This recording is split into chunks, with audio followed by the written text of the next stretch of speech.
नमस्कार, मैं हूं दीपक मुनि और आप हैं मेरे साथ धे टीवी पर। तो रशिया यूक्रेन वॉर की आग में डोनाल्ड ट्रंप ने आधी दुनिया को जलाना शुरू कर दिया है। बिल्कुल वर्ल्ड की 45% पॉपुलेशन है ब्रिक्स कंट्रीज की, जिन पर डोनाल्ड ट्रंप के 50% टैरिफ का सीधा असर पड़ रहा है। रशिया, चाइना, ब्राजील और अब इंडिया भी, और बाकी जो कुछ बचे हैं इनडायरेक्टली लपेटे में वो भी हैं। रशिया से ऑयल परचेज करने की वजह से ट्रंप ने कल भारत पर 50% के टैरिफ लगा दिए। इस पर लोग गवर्नमेंट की फॉरेन पॉलिसीज को टारगेट कर रहे हैं, पर यहाँ पर अगर फैक्ट्स पर जाया जाए तो पता चलेगा कि अगर भारत ट्रंप की बातों को मान लेता तो उसका कितना बड़ा दुष्परिणाम न केवल भारत की इकोनॉमी पर भारत की सॉवरेनिटी पर भी पड़ता। ट्रंप की पहली डिमांड मार्च 2025 में आई थी, जब पीएम मोदी यूएस के दौरे पर थे। ट्रंप ने पब्लिकली अनाउंस किया था कि F-35 वो भारत को बेच रहा है, वो F-35 जो रशियन सुकोई 57 से दोगुनी कीमत पर है। भारत ने इसे लेने से मना कर दिया। इसके बाद अप्रैल में डोनाल्ड ट्रंप ने दुनिया भर के देशों पर रेसिप्रोकल टैरिफ इंपोज कर दिए। भारत का ट्रेड नेगोशिएशन पहले से ही चल रहा था। ट्रंप ने यहां पर कहा कि मुझे भारत के सेंसिटिव फार्म्स और डेयरी सेक्टर में यूएस के प्रोडक्ट्स का एक्सेस चाहिए। भारत ने इस बात को भी मना कर दिया, क्योंकि बात यहां पर फार्मर्स के इनकम सिक्योरिटी की थी। फिर उसके बाद हुआ ऑपरेशन सिंदूर। क्लेम मास्टर डोनाल्ड ट्रंप यहां पर भी सीज फायर क्लेम करते रहे, पर भारत ने ट्रंप का यह क्लेम भी रिजेक्ट कर दिया। अपनी सॉवरेनिटी या संप्रभुता के साथ कोई समझौता नहीं किया।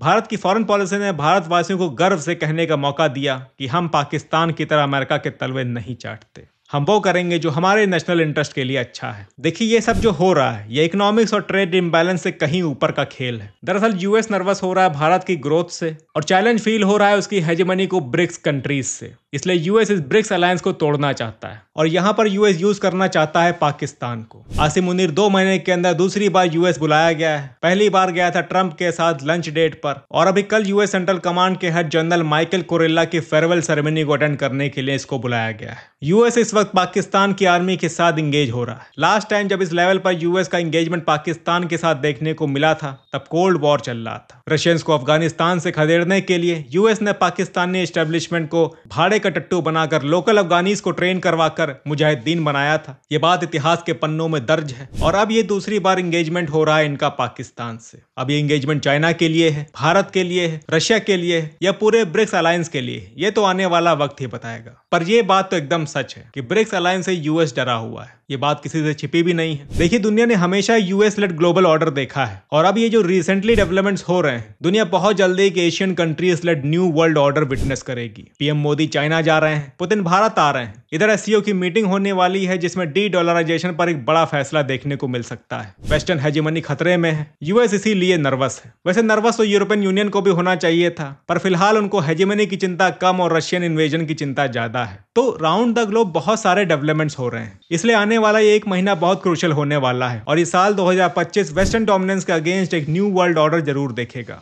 तो फिलहाल के लिए इतना ही। आई होप आपको ये एनालिसिस पसंद आया होगा। मिलते हैं नेक्स्ट वीडियो में, तब तक के लिए जय हिंद।